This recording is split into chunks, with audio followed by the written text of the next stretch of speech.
اللهم ربنا الہمنا رشدنا واعذنا من شرور انفسنا اللهم ارنا الحق حقا وارزقنا اتباعه وارنا الباطل باطلا وارزقنا اجتنابه اللهم وفقنا لما تحب وترضى وتقبل منا فإنك خير المتقبلين آمین یا رب العالمین۔ معزز حاضرین اور محترم خواتین، السلام علیکم ورحمۃ اللہ وبرکاتہ۔ آج میں جو بات آپ سے کرنے چلا ہوں، اس سے پہلے بھی اس موضوع پر مختلف حوالوں سے گفتگو ہوئی ہے۔ آج میں جب سوچ رہا تھا تو ایک عجیب بات سامنے آئی۔ کم سے کم میرے بچپن یا نوجوانی کے زمانے تک معاملہ یہ تھا کہ ہم لفظ یہودی کو ایک گالی کے طور پر استعمال کرتے تھے۔ عام طور پر واقفیت بھی نہیں تھی کس بلا کا نام ہے یہودی کسے کہتے ہیں، بلکہ جیسے ہماری زبان میں لفظ سور ہے، آدمی بولنا بھی پسند نہیں کرتا، آخر وہ بھی حیوان ہے، اللہ کی مخلوق ہے، پیدا تو اللہ نے کیا ہے لیکن نجس ہے۔ اسی طریقے سے یہودی کا لفظ زبان پر لاتے ہوئے بھی ایک ہچکچاہٹ سی ہوا کرتی تھی۔ آج وہی یہودی دنیا کی ایک بہت بڑی طاقت بن چکا ہے۔ اس وقت کی جو عالمی سیاست ہے در حقیقت اس کے مظاہر کچھ اور ہیں، سامنے کچھ اور آ رہا ہے، لیکن بباطن جو اصل مسئلہ ہے وہ یہود کا ہے۔ اور اب بہت حد تک لوگوں میں آگاہی بھی ہے کہ یہ قوم ہے، ایک نسل ہے۔ ہم یہ تو پڑھتے رہے شروع سے، سورہ فاتحہ کا ترجمہ ہوا یا ذرا سی تفسیر دیکھی، مغضوب علیہم سے مراد یہودی ہے جن پر غضب ہوا اللہ کا۔ اور ظاہر بات ہے کہ کم سے کم میرے بچپن اور نوجوانی کے دور تک ان کی دنیاوی اعتبار سے کوئی حیثیت نہیں تھی۔ یہ تو 1948 میں اسرائیل کے نام سے ایک ملک وجود میں آیا ہے تب سے، لیکن وہ اسرائیل کے حوالے سے بھی لوگ عام طور پر نہیں سمجھتے تھے کہ یہ یہودی ہے۔ وہ اسرائیل ایک نیا لفظ تھا کہ جو آیا ہے سامنے۔ تو آج میں یہ چاہتا ہوں کہ آپ سوچیں عذرو قرآن یہ کون ہے، ان کا معاملہ کیا ہے، ہمارے ساتھ ان کی نسبت کیا ہے، قرآن مجید نے ان کا جو ذکر کیا ہے وہ کن حوالوں سے کیا ہے۔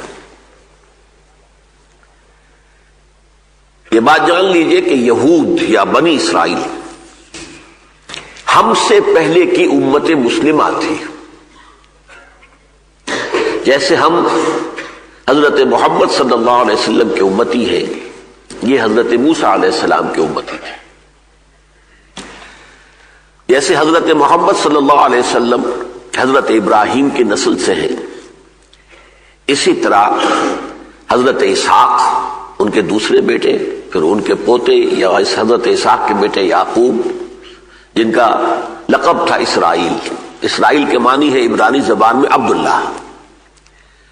تو حضرت یعقوب جو عبداللہ اسرائیل تھے، ان کے 12 بیٹے تھے، وہ بنو اسرائیل کہلائے، اسرائیل کے بیٹے۔ اور ان 12 بیٹوں سے جو پھر قوم ابھری اور لاکھوں لوگ پیدا ہوئے، وہ بنی اسرائیل یا بنو اسرائیل کہلائے۔ تو یہ بنو اسرائیل ایک نسلی قومیت کے اعتبار سے تو یوں سمجھیے کہ حضرت یعقوب کے زمانے سے لے کر اور حضرت موسیٰ علیہ السلام کے زمانے تک بھی موجود تھے، لیکن ان کی حیثیت ایک امت کی نہیں تھی بلکہ قوم کی تھی۔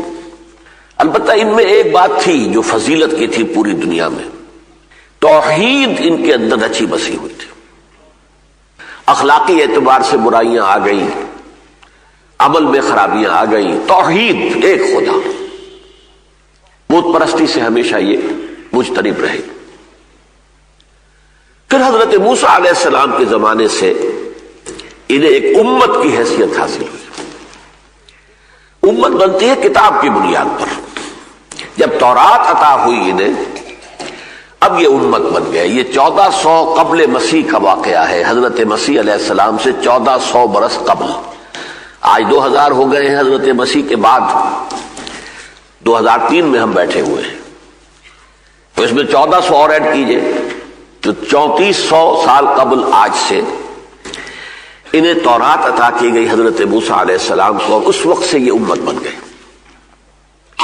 سورہ بنی اسرائیل کی دوسری آیت ہے وَآتَيْنَا مُوسَى الْكِتَابَ وَجَعَلْنَاهُ هُدًى لِبَنِي إِسْرَائِيلَ أَلَّا تَتَّخِذُوا مِن دُونِي وَكِيلًا، اور ہم نے موسیٰ کو کتاب عطا فرمائی اور اسے ہم نے بنی اسرائیل کے لیے ہدایت بنایا۔ اب یہ نوٹ کر لیجئے گا فرق یہیں سے، قرآن ہدل للناس بن کر آیا ہے، پوری نوع انسانی کے لیے ہدایت، اور تورات ہدل لبنی اسرائیل صرف بنی اسرائیل کے لیے ہدایت نامہ تھی۔ یہ ایک فرق کو نوٹ کرتے چلے آئیے۔ بہرحال اس وقت سے یہ امت جو ہے یہ دنیا میں ایک امت مسلمہ کی حیثیت سے قائم رہی۔ ان کا اپنے بارے میں زعم بھی بہت ہو گیا کہ ہم اللہ کے بڑے چہیتے ہیں، لاڈلے ہیں،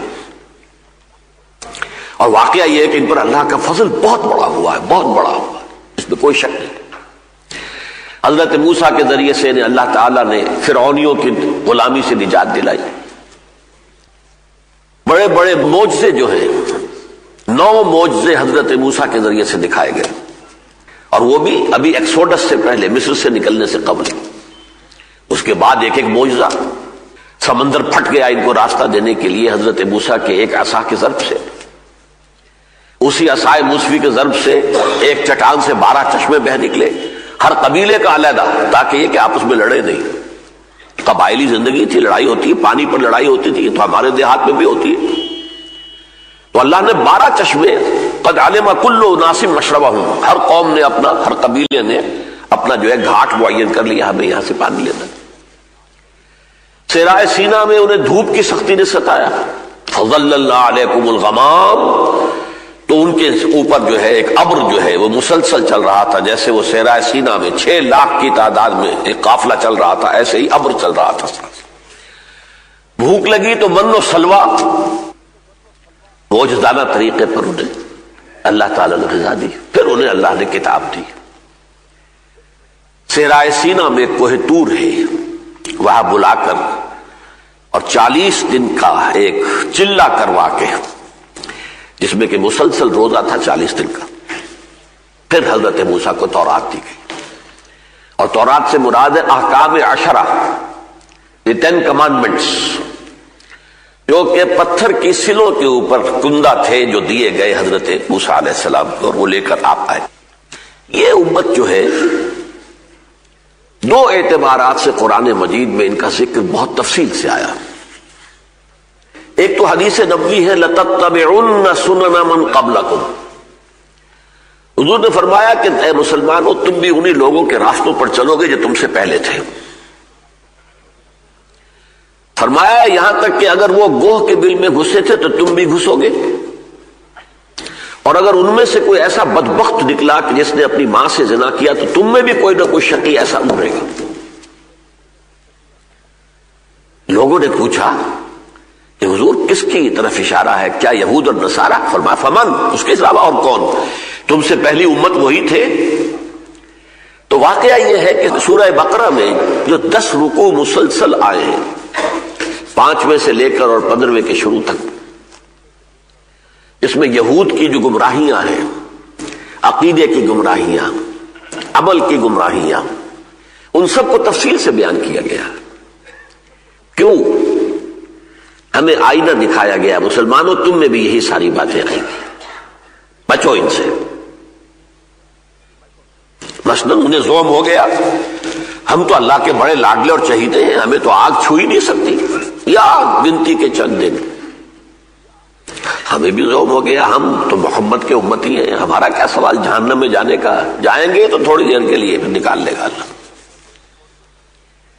اللہ نے نہ تورات میں یہ وعدہ کیا، نہ قرآن میں وعدہ کیا۔ حقیقی ایمان جن کے دل میں ہو وہ تو صحیح ہے کہ اگر ان کے گناہوں کا پلڑا بھاری ہوا نیک اعمال سے تو وہ جہنم میں داخل کیے جائیں گے، اپنے گناہوں کے مقدار جو ہے وہ سزا پا کر پھر نکل آئیں گے۔ لیکن حقیقی ایمان دل میں ہو، یہ سے نہیں کہ جو بھی نام کا مسلمان ہے ایمان کی رمق کوئی نہیں ہے، اس سے یہ وعدہ نہیں ہے، یہ مسلمانوں سے وعدہ نہیں ہے، مومنین سے وعدہ ہے۔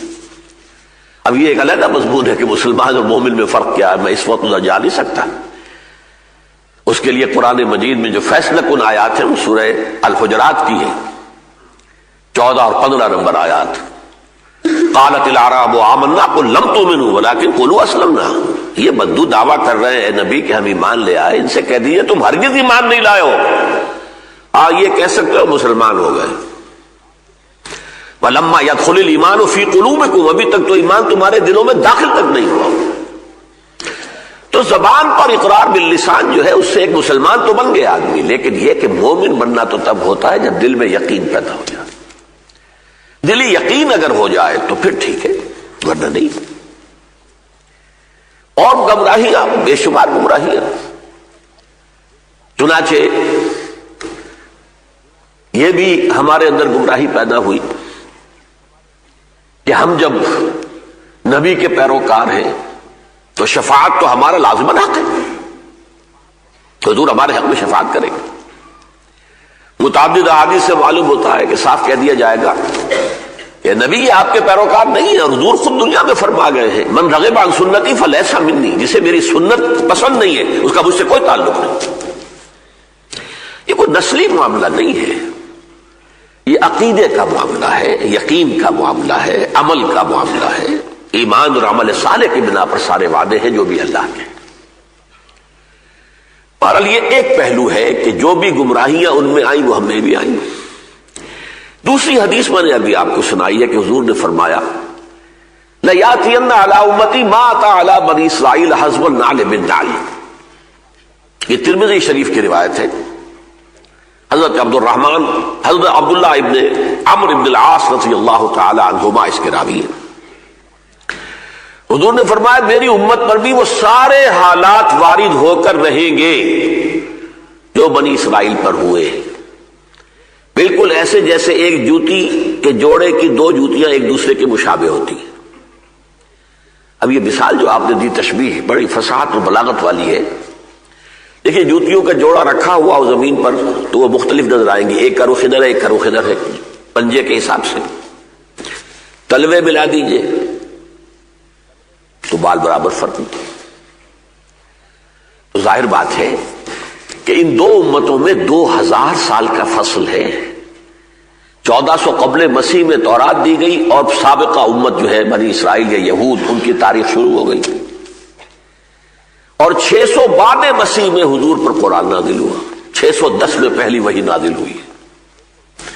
تو 1400 اور 600 جمع کیجئے 2000 سال کا فصل ہے، تو فصل تو یقیناً بہت ہوگا. لیکن یہ کہ اگر آپ جس کو آپ کہتے ہیں بین السطور بٹوین دی لائنز اگر دیکھیں تو معلوم ہوگا بعین ہی جو کچھ ان پر بیتا وہی ہم پر بیتا. اس موضوع پر میں نے ایک مضمون لکھا تھا سن 74 میں.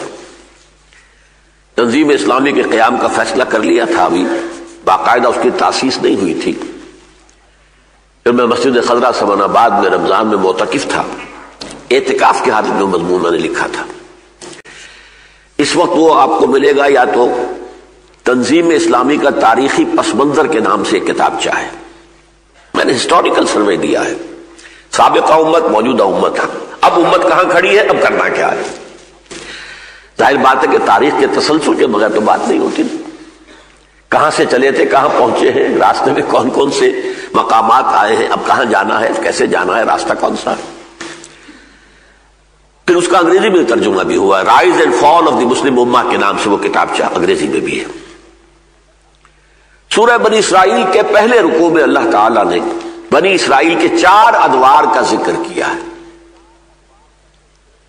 یہ دور گزر چکے تھے ان 2000 سالوں کے دوران جبکہ حضور صلی اللہ علیہ وسلم کی بعثت ہوئی ہے اس وقت تک، یعنی 1400 سال حضرت مسیح سے قبل اور 600 سال حضرت مسیح کے بعد 2000 ہو گئے.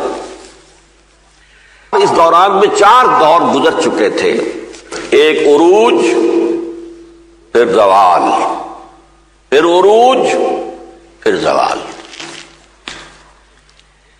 پہلا عروج جو ان کا یوں سمجھیے خلافت راشدہ کا دور کہلائے گا، جیسے ہمارے ہاں خلافت راشدہ کا دور. ذرعی عہد ہمارا کون سا ہے؟ خلافت راشدہ. اور اس میں 3 خلافتیں ہیں جو متفق علیہ ہیں، ابو بکر، عمر، عثمان. حضرت علی کی خلافت میں اختلاف ہو گیا. پورا عالم اسلام حضرت علی کی خلافت میں نہیں تھا، شام اور مصر باہر رہے تھے.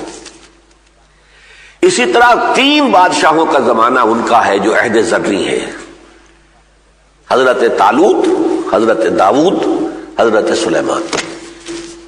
بڑی عظیم مملکت ان کی رہی. حضرت سلیمان کے بعد وہ 2 حصوں میں منقسم ہو گئے، 2 بیٹوں نے تقسیم کر لیا. اسرائیل کے نام سے ایک شمالی مملکت بنی اور یہودا جوڈی اس کے نام سے جنوبی مملکت بنی. اسرائیل کا پایا تخت تھا سامریہ، یہودا کا یروشلم، اور حضرت سلیمان علیہ السلام نے یروشلم میں ہیکل تعمیر کیا، مسجد بنائی، لیکن اسے ٹیمپل کہتے ہیں یہ لوگ، ٹیمپل آف سولومن، ہیکل سلیمانی. یہ پہلا عروج کا دور تھا. لیکن حضرت سلیمان کے فوراً بعد زوال کا آغاز ہو گیا، تقسیم ہو گیا تو زوال ہو گیا. پھر ان کے اندر اخلاقی اعتقادی گمراہیاں جو آئی ہیں، دنیا پرستی، شہوت پرستی، نفس پرستی، دولت پرستی، اس کے نتیجے البتہ توحید برقرار رہی ان کی، اس میں کوئی شک نہیں. اخلاقی خبریں جو بھی آئی ہیں لیکن توحید قائم رہی. لیکن یہ کہ اللہ تعالیٰ نے ان پر پھر عذاب کے کوڑے برسائے. میں نے آج آپ کو ایک تو وہ آیت سنائی جو قرآن مجید میں صرف سورہ بقرہ میں 2 مرتبہ وارد ہوئی ہے. 6 رکوع کی پہلی آیت بھی یہ ہے اور 15 رکوع کی پہلی آیت بھی یہ ہے. یا بنی اسرائیل اذکروا نعمتی التی انعمت علیکم وانی فضلتکم علی العالمین. اے بنی اسرائیل، ذرا میرے اس انعام و اکرام کو یاد کرو جو میں نے تم پر کیا تھا. میں نے تمہیں تمام جہان والوں پر فضیلت دی تھی. یہ قرآن کہہ رہا ہے، یہ تورات نہیں ہے، تالمود نہیں ہے، قرآن کہہ رہا ہے. لیکن پھر وہی قرآن ہے جو کہتا ہے ضربت علیہم الذلۃ والمسکنۃ وباؤوا بغضب من اللہ. ان پر ذلت اور مسکنت تھوپ دی گئی اور وہ اللہ کے عذاب کو لے کر لوٹے. یہاں اصل نقطہ کیا ہے کہ کیوں ایک امت محبوب ہوتی ہے اور کیوں ایک امت مغضوب ہو جاتی ہے. وہی امت، اس کو میں بعد میں بیان کروں گا. اس وقت یہ نوٹ کر لیجئے کہ پھر اللہ تعالیٰ کا پہلا عذاب ان پر آیا 700 قبل مسیح میں. اشوریوں نے شمال سے آ کر حملہ کیا اور اسرائیل کی مملکت ختم کر دی. 100 سال بعد 586 قبل مسیح میں مشرق سے بیبیلونیا، یہ اصل میں آج کا عراق ہے، یہ عراق اور اسرائیل کی دشمنی اس وقت سے چلی آ رہی ہے، نوٹ کر لیجئے.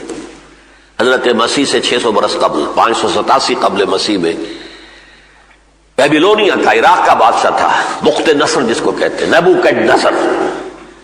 اس نے آ کر جو ان کے اوپر عذاب الہی اس کے ہاتھوں آیا، اللہ تعالیٰ کا عذاب تھا اس کے ہاتھوں آیا. لیکن یہ کہ 6 لاکھ اس نے قتل کیے یہودی. 6 لاکھ کو یروشلم کی آبادی کل 12 لاکھ تھی. 6 لاکھ کو وہ کیپٹیو بنا کر لے گیا بیبیلونیا. یروشلم کی ایک اینٹ سلامت نہیں رہی، 2 اینٹیں جڑی نہیں رہی، ہیکل سلیمانی گرا دیا گیا. وہی زمانہ تھا جب حضرت عزیر علیہ السلام نے جب دیکھا اس یروشلم کو تو ان کی زبان پر کیا الفاظ آ گئے تھے؟ انا یحیی ھذہ اللہ بعد موتھا. یہ شہر جس طرح برباد ہوا ہے اب اللہ اسے دوبارہ کیسے آباد کرے گا؟ نبی ہیں اللہ کے عزیر علیہ السلام، لیکن تباہی اس درجے کی تھی، کوئی 2 اینٹیں سلامت نہیں، ہیکل ختم، ایک متنفس نہیں. پھر سورہ بقرہ میں ہے نا فاماتہ اللہ مئۃ عام، اللہ تعالیٰ نے انہیں 100 برس تک کے لیے موت ان پر طاری کر دی. پھر انہیں اٹھایا. میں تفصیل میں نہیں جا سکتا، میں صرف حوالے دے رہا ہوں. سورہ بقرہ ہی میں یہ پوری تفصیل موجود ہے. بہرحال یہ ان پر عذاب الہی کا پہلا دور عروج، دوسرا زوال. زوال کی انتہا 587 قبل مسیح، ہیکل سلیمانی، مسمار، یروشلم ختم، اینٹ سے اینٹ بجا دی گئی جسے کہتے ہیں. اور یہ لے جائے گئے جو بھی بچے کھچے تھے کیپٹیوز کی حیثیت سے، جیسے بھیڑوں بکریوں کے ریوڑ ہانک کے لے جاتے، پیدل چلا کر ان کو لے جایا گیا اور 150 برس یہ رہے ہیں وہاں کیپٹیوٹی میں. یہ ان کی تاریخ ہے. پھر حضرت عزیر علیہ السلام کو اللہ نے مبعوث کیا. ان میں ایک دعوت، تجدید ایمان، توبہ اللہ کی جناب میں توبہ کرو، ہوش میں آؤ، اپنے عمل درست کرو، اپنے اخلاق درست کرو، تو اللہ تعالیٰ تم پر رحم فرما دے گا۔ اس کے نتیجے میں اللہ نے رحم فرمایا۔ سائرس جو سورہ کہف میں جن کا ذکر ہے، ذوالقرنین، یہ ایران کے بادشاہ تھے اور بہت نیک آدمی تھے۔ انہوں نے عراق پر حملہ کیا، بیبیلونیا پر، بیبیلونیا کی سلطنت کو ختم کیا اور انہیں آزادی دے دی، تم واپس جاؤ، جا کر اپنا شہر جو ہے یروشلم آباد کر لو۔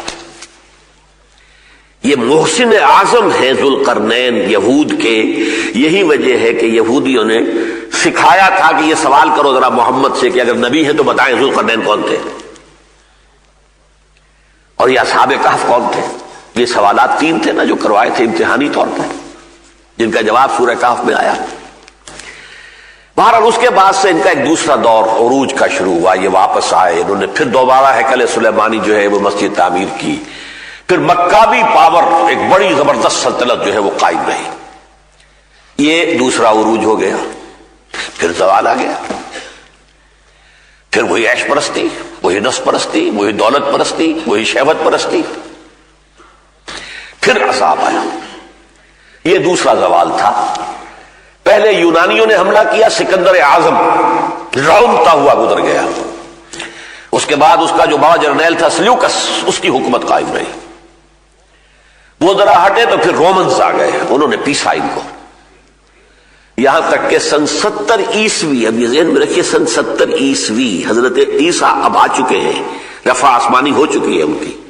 اس وقت وہاں رومنز کا اقتدار تھا، پائلیٹس پونٹس رومن گورنر تھا، جس کے حکم سے بقول ان کے حضرت مسیح کو سولی پر چڑھایا گیا، اس لیے کہ یہودیوں کے علماء نے کہا تھا یہ مرتد ہے، واجب القتل ہے۔ اگرچہ اللہ نے انہیں زندہ آسمان پر اٹھایا، یہ بات دوسری ہے، انہوں نے تو چڑھایا۔ بہرحال سن 70 عیسوی میں انہوں نے ایک بغاوت کی رومیوں کے خلاف، جس کے نتیجے میں ٹائٹس ایک رومن جنرل تھا، اس نے پھر وہی تباہی دوبارہ جو ہے یروشلم کے اوپر آئی اس کے ہاتھوں۔ سن 70 عیسوی دوبارہ یروشلم مسمار، ہیکل سلیمانی مسمار، اور یہودیوں کو نکال دیا گیا فلسطین سے، بھاگ جاؤ یہاں سے، تم نکل جاؤ، تم یہاں نہیں رہ سکتے۔ اس تاریخ سے ان کا دور شروع ہوتا ہے جسے یہ ایکسوڈس کہتے ہیں، ایکسوڈس، ڈایاسپورا، ہمارا دنیا میں منتشر ہو جانے کا دور شروع ہو گیا۔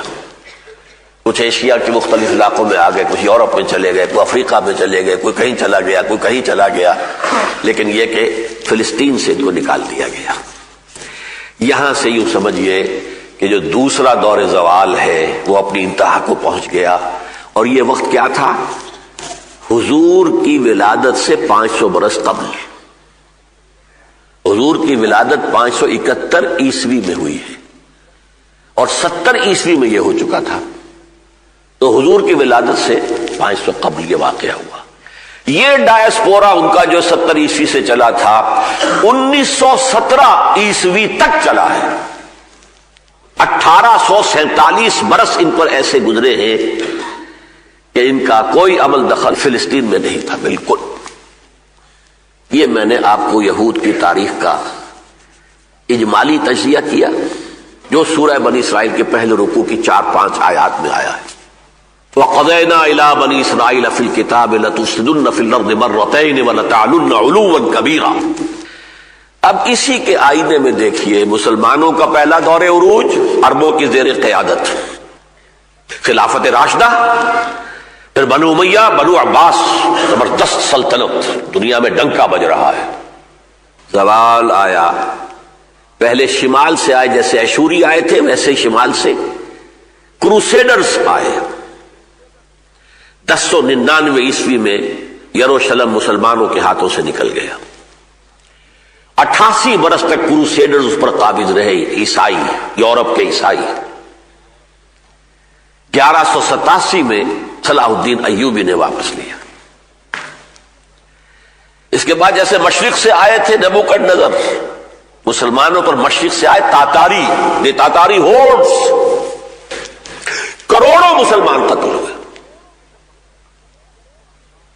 پورا یہ خراسان کا علاقہ وسیع و عریض یہ تمام جو روسی ترکستان کہلاتا تھا، پورا افغانستان، پورا ایران تہس نہس. یہاں تک کہ میں آپ کو بتاؤں کہ جس زمانے میں پڑھ رہا تھا ان کی تاریخ، دہشت کا یہ عالم ہو گیا تھا تاتاریوں کی کہ اگر ایک مسلمان 20 مسلمان ہیں اور ایک تاتاری آتا نہتا، وہ کہتا کھڑے رہو یہاں پر، میرے پاس ابھی تلوار نہیں ہے، میں جا کے گھر سے تلوار لا کر تمہیں قتل کروں گا. وہ سب کھڑے رہتے تھے بھیڑوں بکریوں کی طرح. وہ تاتاری جاتا تھا، تلوار لے کے آتا تھا اور 20 کو ذبح کرتا تھا. یہ دہشت تھی. اور یہ ہے وہ عذاب جو اللہ تعالیٰ نے لفظ استعمال کیا، ضربت علیہم الذلۃ والمسکنۃ. قتل ہو جانا اور ہے، شکست ہو جانا اور ہے. اصل سبب کیا ہوتا ہے؟ کمزوری، کم ہمتی. ذلت کسے کہتے ہیں؟ ذلیل، کمزور. مسکنہ، بے ہمتی. قوم کے اندر سے مقاومت، مقابلے کی طاقت ختم ہو جاتی. اب اس کی مثال سمجھ لیجیے آپ. بھائی تم 10 آدمی ہو، 20 آدمی ہو، مارو اس کو ایک کو. تاتاری ہے، تاتاری ہے، تاتاری ہے، تاتاری ہے. یہ ہمارا زوال جو ہے 1258 میں بنو عباس کا آخری خلیفہ، اسے محل سے نکالا گیا مستعصم باللہ کو تاتاریوں نے، اور ایک جانور کی کھال میں لپیٹ کر سڑک پر ڈال دیا اور اس کے اوپر سے پھر گھوڑے دوڑا دیا. ہمارا جو دوسرا جو دور آیا ہے وہ انہی تاتاریوں کی نسل سے آیا ہے جنہوں نے کروڑوں کو قتل کیا تھا، پھر اللہ نے انہیں اسلام کی توفیق عطا کر دی. ہے آیا فتنہ تاتار کے افسانے سے، پاسماں مل گئے کعبے کو صنم خانے سے. وہی مسلمان ہیں. انہی میں مغل بھی تھے، ان میں ترکان صفوی بھی تھے، ترکان عثمانی بھی تھے. دی گریٹ آٹومان امپائر، خلافت بھی ان کے پاس آ گئی 400 برس تک. یہ سب کون تھے؟ عرب نہیں تھے. یہ اصل میں ترکس، مغلس، تاتاریس. تو عظیم سلطنت دنیا میں قائم ہوئی. پھر ہمارا حال وہی ہوا، عیاشیاں، دنیا پرستیاں. نتیجہ کیا نکلا؟ پھر ہم پر عذاب آیا یورپین امپیریلزم کا. کہیں انگریز آ گیا، کہیں فرانسیسی آ گئے، کہیں اطالوی آ گئے، کہیں ہسپانوی آ گئے، کہیں ولندیزی آ گئے. پورا عالم اسلام یورپ کی طاقتوں، جس کو آپ کہتے ہیں یورپین کلونیلزم، قریب. اور پچھلی صدی کی پہلی جنگ عظیم کے دوران پھر سلطنت عثمانیہ ختم، نام و نشان مٹ گیا. جو 3 بر اعظموں پر محیط تھی، پورا شمالی افریقہ، پورا مغربی ایشیا، پورا مشرقی یورپ، ایک عظیم مملکت، نام و نشان ختم. چھوٹا سا ملک ترکی باقی رہ گیا، یا اس کے باقیات الصالحات ہیں. یہ بوسنیا میں ہے، یہ کوسوو میں ہے، یہ میسیڈونیا میں ہے، یہ فلاں ہے، یہ فلاں ہے. یہ اس کے باقیات الصالحات ہیں. اس ٹرک ڈومینیشن کے دور کے یہ بچے کچھ اثرات ہیں. بلغاریہ میں ہے، یوگوسلاویہ میں ہے. یہ مشرقی یورپ جو کہ پورا کا پورا ترکوں کے زیر نگین تھا، ان کی عظیم سلطنت اور مملکت. یہ 4 دور ہم پر مکمل ہو گئے تھے. 5واں دور میں نے آپ کو بتایا کہ یہود کا شروع ہوا پچھلی صدی کے آغاز میں. 1897 میں زائنزم کی ایک موومنٹ شروع ہوئی اور پروٹوکولز انہوں نے اپنے معین کیے. 20 برس کے اندر اندر انہوں نے اتنا اثر و رسوخ حاصل کر لیا کہ برطانیہ جو اس وقت کی سپر پاور تھی، پوری دنیا کی عظیم ترین مملکت، جس کے بارے میں کہا کرتے تھے، ہم بھی کہتے تھے بچپن میں، جس پر سورج غروب نہیں ہوتا، وہ عظیم سلطنت گریٹ برٹن. اس کے ذریعے سے سند مل گئی یہودی واپس آ کر فلسطین میں آباد ہو سکتے ہیں. 1917 کا بالفور ڈکلریشن. یہ آئے کچھ جائز طریقے سے، کچھ ناجائز طریقوں سے، دباؤ ڈال کر دھوس سے، دھن سے، فلسطینیوں سے جو وہاں آباد تھے، ان کی جائیدادیں خریدی، مکان خریدے، ان کے کھیت خریدے. دھن سے اس طرح کہ کہا بھائی تمہارے مکان کی کیا قیمت، کیا مانگتے ہو؟ اس نے کہا 2 لاکھ. 3 لاکھ دیتا ہوں لیکن کل نکل جاؤ یہاں سے. پیسہ بے تحاشا تھا، بینکرز کی موومنٹ تھی، پورے یورپ کو جکڑا ہوا تھا اپنے بینکنگ کے نظام کے اندر، زائنسٹ۔ اس کے بعد یوں سمجھیے کہ 31 برس کے بعد 1948 میں اسرائیل قائم ہو گیا۔ اب یہودی دنیا کی سطح پر آیا، ایک مملکت، ایک چھوٹی سی اپنی حکومت۔ یہ ہے وہ معاملہ جس سے کہ آج ہم دو چار ہیں۔ میں نے جو وہ مضمون جس کا میں نے حوالہ دیا جو سن 74 میں لکھا تھا، میری کچھ خوش فہمی تھی، رجائیت تھی۔ میں نے اس میں لکھا تھا کہ شاید امت مسلمہ کے زوال کے آخری نقطے تک ہم پہنچ چکے ہیں، اب ہمارا عروج شروع ہو جائے گا دوبارہ۔ ایک وقت تھا نا جب کہ حالی نے کہا تھا، اے خاصہ خاصان رسول وقت دعا ہے، امت پہ تیری آ کے عجب وقت پڑا ہے، وہ دین جو بڑی شان سے نکلا تھا وطن سے، پردیس میں وہ آج غریب الغربا ہے۔ پستی کا کوئی حد سے گزرنا دیکھے، اسلام کا گر کر نہ ابھرنا دیکھے، مانے نہ کبھی کہ مد ہے ہر جزر کے بعد دریا کا ہمارے جو اترنا دیکھے۔ لیکن اس کے بعد ایک رینائسنس شروع ہوا، تحریکیں شروع ہوئی، مسجوبی پارٹی انڈونیشیا میں، جماعت اسلامی ہندوستان میں، تبلیغی جماعت ہندوستان میں، فدائیین ایران میں، اخوان المسلمون مصر میں اور عرب میں، اور سعید نورسی کی تحریک ترکی میں وغیرہ وغیرہ۔ توقع ہوئی تھی کہ اب ہم بھی جاگ رہے ہیں۔ یہودیوں کو بھی دوبارہ عروج ہوا، ان کا عروج ہو رہا 1847 سال کے بعد، سن 70 عیسوی سے اور 1917 تک، جبکہ انہیں دوبارہ آ کر آباد ہونے کی اجازت ملی۔ ہم بھی ایک ایک کر کے آزاد ہو گئے۔ ہندوستان میں سے بھی 2 ٹکڑے مسلمانوں کے آزاد حکومت کے بن گئے، مشرقی مغربی پاکستان۔ باقی یہ کہ انڈونیشیا آزاد ہو گیا، ملائیشیا آزاد ہو گیا، عرب ممالک ایک ایک کر کے آزاد ہوتے چلے گئے۔ تو مجھے بڑی خوش فہمی تھی کہ غالباً ہمارے دوسرے زوال کا جو آخری انتہائی مقام تھا زوال کا، وہ اب گزر چکا، جبکہ 1967 میں اسرائیل نے عربوں کو شرمناک شکست دی۔ اسرائیل جب قائم ہوا تھا وہ چھوٹی سی چیز تھا۔ سن 67 میں اس نے سینائی پیننسولا لے لیا مصر سے، گولان ہائٹ لے لیے شام سے، ویسٹ بینک پورا لے لیا اردن سے، جارڈن سے، اور بیت المقدس جو اس وقت ڈیوائیڈڈ تھا، آدھا یہودیوں کے پاس تھا، آدھا مسلمانوں کے پاس تھا، اور مسجد اقصی اور قبۃ الصخرہ یہ مسلمانوں کے پاس تھے۔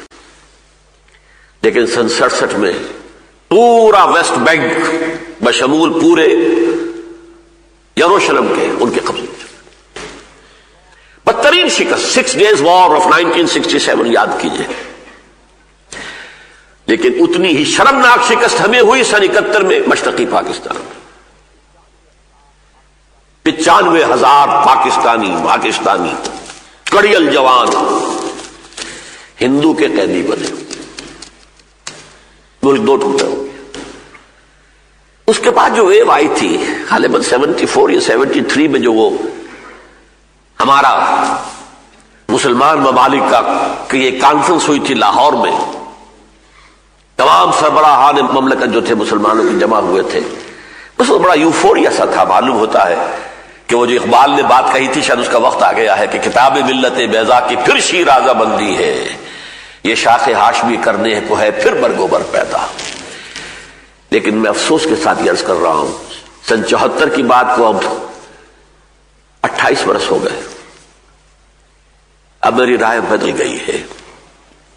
ہم پر ہمارے زوال کا ابھی آخری نقطہ نہیں آیا، بہت بڑی تباہی، بہت بڑی تباہی، بہت بڑی تباہی آ رہی ہے۔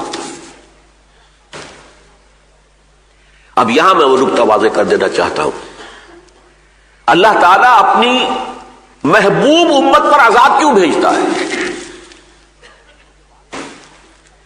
یہ جو بات انہیں جو ہو گیا تھا، یہ زوم نحن ابناء اللہ واحباؤہ، we are the chosen people of the lord, آج بھی ہر یہودی کے دل میں ہے یہ، we are the chosen people of the lord. قرآن تصدیق کرتا ہے، اخترناہم علی علم، ہم نے انہیں پسند کیا تھا، چنا تھا اپنے علم کی بنیاد پر۔ ایسی قوم پر پھر ایسے ایسے عذاب آئے. کیوں؟ جس قوم کے پاس اللہ کی کتاب ہو اور شریعت ہو وہ گویا کہ اللہ کی زمین پر اللہ کی نمائندہ ہوتی ہے, ریپرزینٹیٹو آف اللہ آن ارتھ. اگر وہ شریعت کو پسے پش ڈالتی ہے, کتاب کو پیٹھ کے پیچھے پھینکتی ہے, وہ کافروں سے زیادہ بڑھ کر مجرم ہے. عذاب اس لیے آتا جب ہمارا وہی حال ہو گیا, شریعت محمدی کے حامل, قرآن کے حامل قرآن. اقبال نے جو نظم لکھی تھی اپنی زندگی کی آخری نظموں میں سے ہے, یہ ابلیس کی مجلس شورا, کبھی پڑھیے اس کو. اقبال کا پیغام امت مسلمہ کے نام اگر کسی کو سمجھنا ہو تو اس نظم کو پڑھے.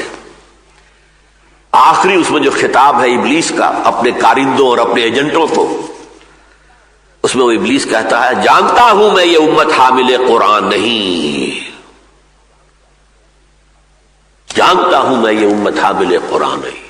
ہے وہی سرمایہ داری بندہ مومن کا دین. آج بندہ مومن کا دین سرمایہ داری ہے, یہ پیسے کا پرستار ہے. کہتا ہے عبد الرحمن عبداللہ اپنے آپ کو, ہے عبد الدینار و عبد الدرہم, درہم و دینار کا بندہ ہے. بات صحیح. وہ عذاب ان پہ آیا, ضربت علیہم الذلۃ والمسکنہ, جس کی تفصیل میں بیان کر چکا ہوں. وہی عذاب آج ہم پر ہے, اور ایک بہت بڑا سیلاب عذاب کا جو آ رہا ہے. یہ سب کیا ہے؟ New world order. Gulf war کے بعد پہلی مرتبہ یہ لفظ امریکہ کا جو اس وقت تھا صدر, اس موجودہ صدر کا باپ, پہلی مرتبہ اس نے کہا اب ہم نیو ورلڈ آرڈر قائم کریں. اس سے پہلے مالیاتی کنٹرول پورے اس گلوب کا ورلڈ بینک IMF کے ذریعے سے, اس کے بعد پوری دنیا کے کاروبار کو اپنے ہاتھ میں اپنے کنٹرول میں لینے کے لیے ورلڈ ٹریڈ آرگنائزیشن, پوری دنیا کی زراعت کو اپنے قبضے میں لینے کے لیے ٹرپس. دنیا میں کوئی ملک اپنا بیج نہیں پیدا کر سکے گا, بیج ہم سے لینا ہوگا, اور بیج بھی وہ دیں گے آپ کو جو خصی ہوگا, اس سے آگے بیج نہیں بن سکے گا. بس آپ ایک نسل لے لیجئے, اس سے ایک گندم کی فصل مل گئی, اس گندم سے آگے گندم اگے گی نہیں. یہ جو دجالی فتنہ ہے آج, اور بڑی تیزی سے آ رہا ہے, جس طرح کی بڑکیں مار رہا ہے امریکہ, یہ فتنہ, اور اس کا ہدف عالم اسلام.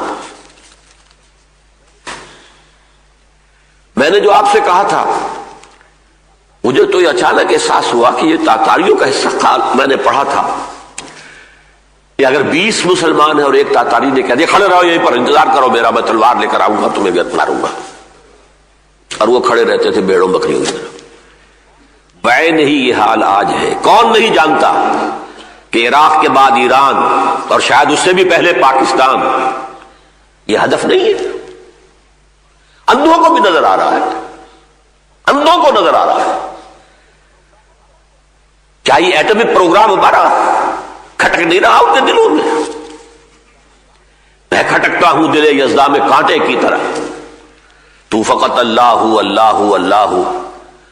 چاہے مشرف صاحب کیسے ہی جو ہے بش صاحب کے نام کی تسبیح پڑھتے رہے, لیکن پاکستان کا ایٹمی پروگرام کبھی بھی ذہناً وہ برداشت نہیں کر سکتے.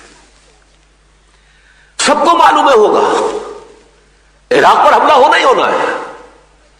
آج تک کوئی اتنے دن ہو گئے ہیں وہاں پر جو ان کے معاہدہ کار ہیں, کوئی شے نہیں. اب ایک نیا شوشہ چھوڑ دیا گیا ہے. معلوم ہوتا ہے کہ صدام نے اپنے کیمیاوی اور بایولوجیکل ہتھیار جو ہے وہ شام کو منتقل کر دیے, لہذا شام پر ہوگا. لیبیا سوڈان کی تو پہلے ہی ان کے ہے حریف. سعودی عرب جو ان کا بغل بچا, یہ ساری جو بھی آل سعود کی حکومت ہے, ان کا تو پوری تاریخ یہ ہے کہ پہلے برطانیہ کے یہ وظیفہ خار تھے, جبکہ ان کے پاس کچھ نہیں تھا, کچھ نہیں تھا, ان کے پاس تیل کا کوئی وجود نہیں تھا. تو شاہی خاندان کو وظیفہ ملتا تھا برطانیہ سے, اس پر ان کا کام چلتا تھا. اور اب امریکہ کی گھڑے کی مچھلی. لیکن آج ان پر بھی بات اٹھ رہی ہے کہ ٹھیک ہے یہ تو ہمارے دوست ہیں, ان کے ہاں قرآن پڑھایا جا رہا ہے, اس میں جہاد ہے. کیا کریں گے سعودی؟ قرآن کی تحریر کیسے کر دیں گے؟ خطبوں میں انہوں نے روک دیا ہے جہادی آیات پر خطبے نہ دیے جائیں, اور قرآن میں یہود اور نصارہ پر جو تنقیدی آیات ہے وہ ان کے خطبے میں نہ لایا جائے. یہ وہاں پر آ چکا ہے, قانون نہ لا چکا ہے. لیکن مدارس میں کیا کریں گے؟ قرآن تو پڑھائیں گے. شاید اگر اللہ نے حفاظت کا ذمہ نہ لیا ہوتا تو ہم آیات جہاد کی نکال دیتے قرآن سے. خود بدلتے نہیں, قرآن کو بدل دیتے, لیکن یہ تو اللہ نے ذمہ لے رکھا ہے. انا نحن نزلنا الذکر وانا لہ لحافظون. یہ جو سیلاب آ رہا ہے اور جو بہت تیز و تند, بہت تیز و تند, بہت تیز و تند, اس کی حقیقت کو سمجھیے. اس کا ایک آؤٹ ورڈ خول ہے اور ایک اس کے اندر اصل شے ہے. آؤٹ ورڈ خول جو ہے وہ ہے امریکہ, یونائٹڈ اسٹیٹس میں اب کھل کر باتیں کر رہے ہیں وہ کہ ہمیں ایک ملک, پوری دنیا کو ایک ملک بنا کر اس کو کنٹرول کرنا ہے. ہمیں جہاں بھی اندیشہ ہوگا کہ یہاں پہ ہمارے خلاف یہاں سے کوئی کارروائی ہو سکتی ہے, ہو یا نہ ہو, ہم حملہ کرنے کا حق رکھتے ہیں, ہم حملہ کر دیں گے. پری ایمپٹیو. سارے بین الاقوامی قوانین, سارے دساتیر ختم. جو ملک یونائٹڈ اسٹیٹس آف امریکہ, میں خود گواہی دیتا رہا ہوں, جاتا رہا ہوں, جس کی فضا میں آزادی تھی کہ ایک دفعہ آدمی امیگریشن سے باہر نکل آیا, کسٹم امیگریشن سے, اس کے بعد کھلا ہے, کوئی پوچھنے والا نہیں, حکومت کی نظر ہی نہیں آتی. اب کیا ہوا ہے وہاں پر؟ وہ سارے بیسک رائٹس ختم. چیخ رہے ہیں امریکی دانشور, چیخ رہے ہیں کیا ہو رہا ہے, کس طرف جا رہے ہیں. ابھی حال ہی میں ایک مضمون مجھے ملا اور میں نے کہا ہے وہاں لاہور میں کہ ندائے خلافت میں اس کا ترجمہ شائع کر دیا جائے. ایک امریکن مصنف یہ لکھ رہا ہے کہ امریکہ کو ایک پرل ہاربر کی ضرورت تھی. جیسے دوسری جنگ عظیم میں جب جاپانیوں نے پرل ہاربر پر حملہ کیا ہے تو یہ جو شیر تھا وہ اٹھ گیا, ایک دم کھڑا ہو گیا. غصہ اور انتقام, اس نے جو ہے اس پوری جنگ کا نقشہ بدل دیا. پھر ایٹم بم بھی استعمال ہو گیا اور سارا کا سارا معاملہ جو ہے ختم ہو گیا.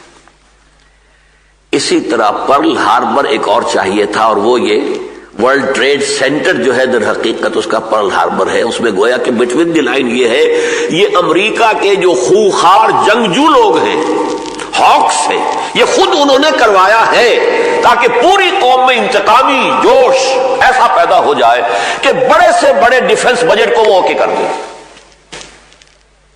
یہ لکھنے والا کوئی مسلمان نہیں ہے, امریکن. یہ ہے ورلڈ ڈومینیشن کا ایک خواب جو یونائٹڈ اسٹیٹس آف امریکہ چاہتی ہے. نمبر 2, یہ تیل کا معاملہ.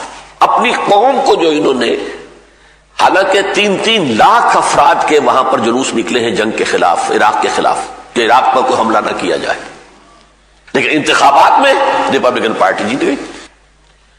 انہوں نے ایسے سوگوار دکھا رکھے ہیں کہ ہماری ساری معیشت کا دار و مدار تیل پر ہے, اور تیل کے سب سے بڑے ذخائر جو ہے سعودی عرب میں اور عراق میں ہیں, ہمیں ان پر قبضہ کرنا ہے.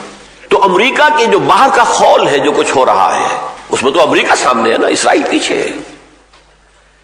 اسرائیل کی تو پروٹیکشن چاہتے ہیں وہ صرف. چنانچہ گلف وار کے بعد آپ کو یاد ہوگا کہ جو کمانڈر ان چیف تھا شواس کرافٹ, اس نے صاف کہہ دیا تھا we fought this war for the protection of Israel. اس لیے کہ عرب ممالک میں صرف ایک ہے, بیلیگرنٹ ہے, یہ صدام حسین. اسرائیل کو اندیشہ اگر ہے تو صرف اس سے اور کسی سے نہیں, عرب ممالک میں. باقی اسرائیل کو اگر اندیشہ ہے تو پاکستان سے. یہ 1967 میں کہہ دیا تھا. 6 days وار کے بعد جب بڑی عظیم فتح حاصل ہوئی ہے یہودیوں کو, تو پیرس میں انہوں نے جشن منایا. بن گوریان اس وقت ان کا جو ہے وزیر اعظم تھا, اس نے وہاں تقریر کرتے ہوئے کہا ہمیں کسی عرب ملک سے کوئی اندیشہ نہیں, ہاں اندیشہ ہے تو پاکستان سے. حالانکہ اس وقت تک پاکستان ابھی ایٹمک پاور نہیں تھا, لیکن پاکستانی فوج کا اور پاکستان کے عوام کے اندر ایک مذہبی جذبے کا یہ دنیا کو احساس تھا کہ ہے. جس میں سے اب کچھ عرصے سے محسوس ہوتا ہے جیسے ہوا نکل رہی ہو، وہ سارا روب و داب جو ہے ختم ہو رہا ہو۔ اسی فوج کو امریکہ نے روگ آرمی قرار دے دیا تھا، بدماشوں کی آرمی ہے یہ۔ لیکن جب وہ شرف صاحب جو ہے 200% بش صاحب کی جیب میں چلے گئے، 100% ہی نہیں 200%، اب تھوڑا سا آپ کو انہوں نے ذرا نظر انداز کیا ہوا ہے، ورنہ یہ کہ آپ بچنے والے تو نہیں۔ سارے عرب ممالک کو محسوس ہو رہا ہے، ان کی آنکھوں کے سامنے ہو رہا ہے جو کچھ ہو رہا ہے فلسطین کے اندر۔ آج اتنے گھر اڑا دیے، فلاں شخص کو پکڑا مار دیا۔ کہاں اسرائیل کے اندر ایک فلسطینی ریاست کے قیام کا مرحلہ آ گیا تھا، اوسلو ایکارڈ سے لے کر اور وائی ریور ایکارڈ اور واشنگٹن ایکارڈ فلاں ایکارڈ، اور اب تو فلسطینی ریاست قائم ہونے ہی کی بات تھی۔ کہاں یہ سب نسیم منسیہ ہوا ہو گئی باتیں، سارا قبضہ کیا ہوا، جب چاہے جدھر چاہے دندناتا ہوا اپنے ٹینک لے جائے۔ آج اتنے مسلمانوں کو مار دیا، آج اتنوں کو مار دیا، آج اتنے گھر اڑا دیے، آج اتنے گھر اڑا، اور صاف کہہ رہا ہے وہ شیرون صاف کہہ رہا ہے ہم ان کی قبر توڑ دینا چاہتے ہیں، کوئی ایکٹیوسٹ باقی نہ رہے۔ اور یہ الفاظ اب کہے جا رہے ہیں کہ زیادہ سے زیادہ انہیں وہ سٹیٹس دیا جائے گا جو امریکہ میں جو اصل امریکہ کے رہنے والے ہوتے تھے، ریڈ انڈینز، جس طرح ان کو بس تھوڑے ریزروز کچھ بنا دیے گئے تھے کہ تم ان علاقوں میں رہ سکتے ہو، بس سول رائٹس تمہارے اور کوئی حق تمہارا نہیں۔ وہ ایک پریزرو کرنے کے لیے انہیں وہ گویا کہ ایک طرح کا چڑیا گھر بنانے کے حد تک جو ہے آج یہ حال دیکھ رہے ہیں۔ 30 کروڑ عرب دیکھ رہے ہیں، یہ ہے وہ ضربت علیہم الذلۃ والمسکنہ۔ 1.5 ارب انسان ہے مسلمان دنیا میں، 60 مسلمان ملک ہے دنیا میں۔ مجال نہیں کہ اب بھی کوئی خیال ہو کہ کہیں کسی طرح جمع ہو جائیں، کوئی جڑے، کوئی بیٹھ کر سوچیں کیا طوفان آ رہا ہے، کیا ہمارے ساتھ ہو رہا ہے۔ ہم بڑے دوست ہیں امریکہ کے، اور ہمارے شہریوں کے ساتھ امریکہ میں جو حشر ہو رہا ہے۔ ایک مسلمان پروفیسر کینیڈا سے چلتا ہے، واشنگٹن میں ایک کانفرنس میں اسے شرکت کرنی ہے، دعوت نامہ آیا ہوا ہے، لیکن جرم صرف یہ ہے کہ پاکستان میں پیدا ہوا تھا، وہ کینیڈین شہریت ہے۔ 14 گھنٹے اسے خراب کیا ہے،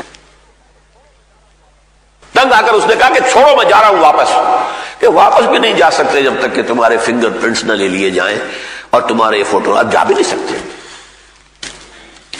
یہ ہو رہا ہے، اور ہماری حکومت ڈاکٹر عامر عزیز کو اٹھا کر لے گئے تھے، ڈاکٹر احمد خواجہ انتہائی نیک آدمی، انتہائی نیک آدمی۔